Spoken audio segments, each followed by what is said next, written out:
Hello and welcome to my channel, John the DBA. In today's tutorial, I'm going to show you how to identify and resolve blocking in SQL Server. Now, blocking is one of the most common performance issues database administrators run into. It basically happens when one section is holding a lock on some data, or if one section is holding, a lock on a resource that another section needs. So the second section just sits there waiting until the first section finishes. Now, some blogging is actually normal in SQL Server, and that is because logs helps to maintain data consistency. But if a transaction runs too long, it can start blocking other sessions, and then that is when it becomes a problem. So in this demo, I'm going to simulate a blocking session using the Adventure Wars database, and then we will use a really powerful tool called SP who is active to identify exactly what's happening. So I'm running SQL Server 2022 in my lab environment, and I'm running it on a Windows Server 2022 as well. And then another point to to know, SP who is active is not a built-in tool in SQL Server. So in order to have this, you got to make sure you download it from whoisactive.com. And this tool was actually created by Adam Mechanic. It's a powerful monitoring tool for SQL Server. Just wanted to point that out. All right.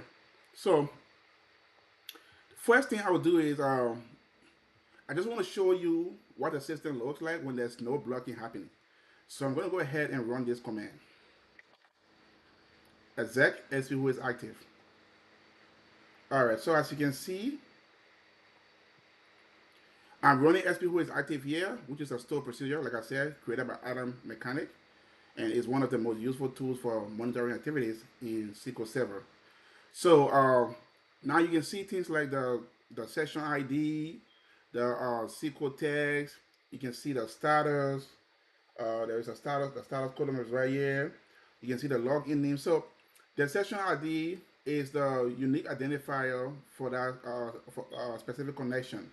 SQL text tells you the query that that is being executed by by the user. The login name here tells you the user who's executing this query. And then you have the wait info, you have the blocking session ID, and this is where you're going to be able to see the head blocker. So if there's a session holding a lock against another session, that session ID is going to appear under the blocking session ID column. All right. So right now everything looks normal. There's no blocking going on. So let's go ahead and create a blocking scenario. Now, in order for us to do this, in order for a blocking to occur, like I said earlier, one session has to be holding a lock on a resource that another session needs. So that means you need to have at least two sessions, going on in order to simulate that.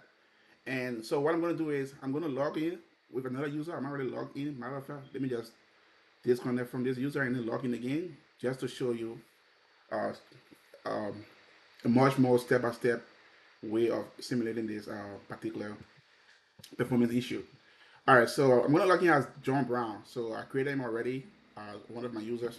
So let me go ahead and log in with this guy. All right, so now I'm logged in with John Brown. So what I'm going to do is the very first query I'm going to run in order to create a blocking session, I'm going to run it against John Brown. So I'm going to make it look like John Brown is probably a developer, an application developer, and he's the one running this query. And then we'll go ahead and create a session that would be, that would be blocked based off John Brown's query that he's running. So let me go ahead and open another query window. And then I'm going to go ahead. I already have my script written down, so I'm not going to type it out again, just to be able to save time. All right. So now, go ahead and run this. There you go. So, as you can see in this window, I've already started a transaction. This query is going to start a transaction. That means, in order to explain to you what's going on here, I'm basically updating a row in the person table, but the key thing here is that I'm not committing the transaction yet. So based off that, SQL Server now places an exclusive lock on that row. And that means as long as the transaction stays open, other sections will not be able to modify that same row. And this kind of situation happens pretty often in real systems if a transaction stays open longer than expected. All right, so now let's go ahead and create the block session. So I'll go ahead and I'll run this query against the sysadmin because these are the two users I have currently to use as to use in this demonstration. Sorry. So let me go ahead and run this query. All right. So just add one to this. That's fine. All right. Now watch what's gonna happen. There you go. All right. So what I'm trying to do here is I'm trying to update that exact same row, as you can see. Update person to person, set last name equal block session 1, web business entity ID equal to 1. So I'm trying to update the same exact row. But because the first transaction is still open, this guy right here, because this first transaction is still open, SQL Server will not allow this update to proceed. So as a final result, this query becomes blocked. You can see the query window just sitting there and waiting, like it just is consistently in executing query mode, just like loading and loading and loading. This is exactly what a blocking scenario looks like. If you are dealing with a performance incidents in production and it's a blocking issue, this is exactly what you should be what you're going to be seeing. This right here. All right. Now that we know that there's a blocking going on, let's go ahead and identify the blocking session. So I'm going to open another window.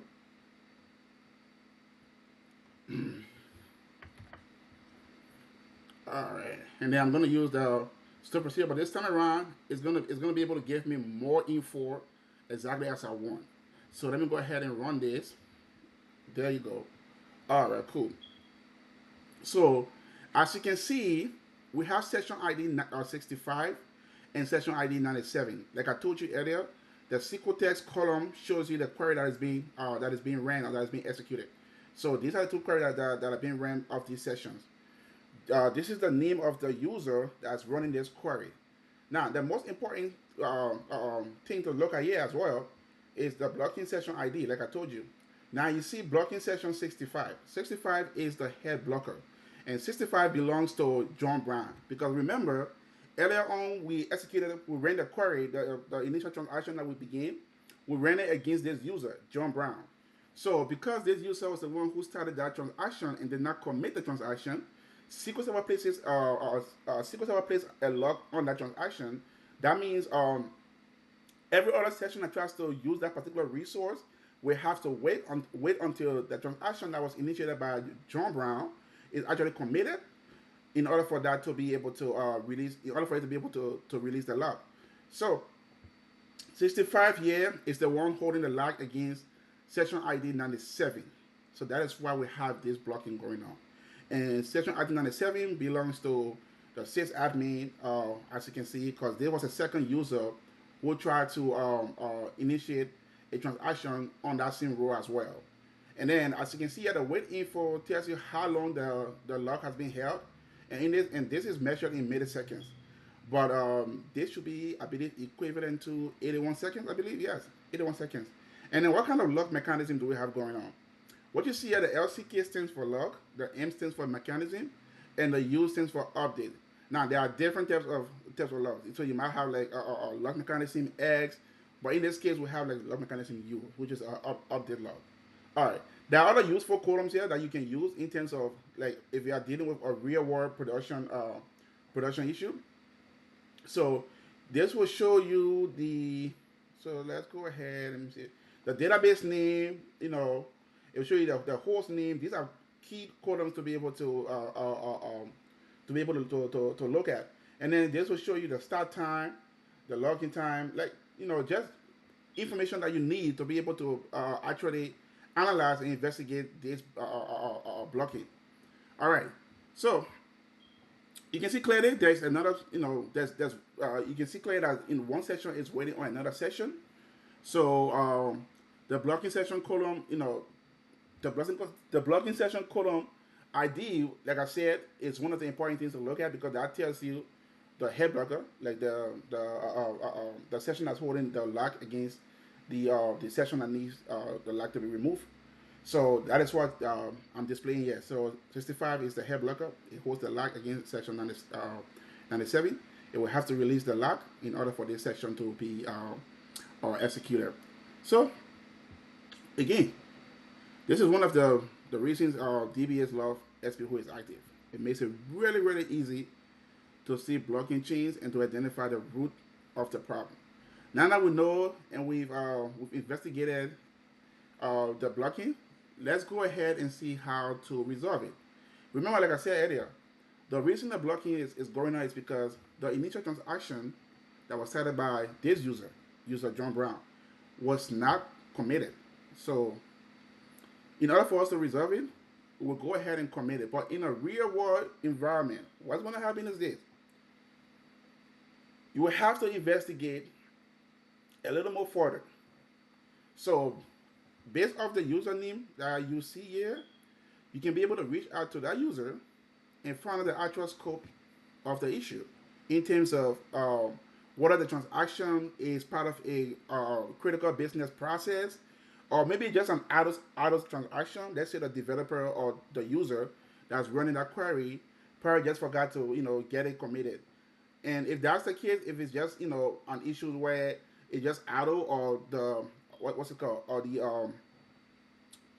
the user just forgot to get it committed, then you can go ahead and have them commit the transaction, which is what we're going to do in this case.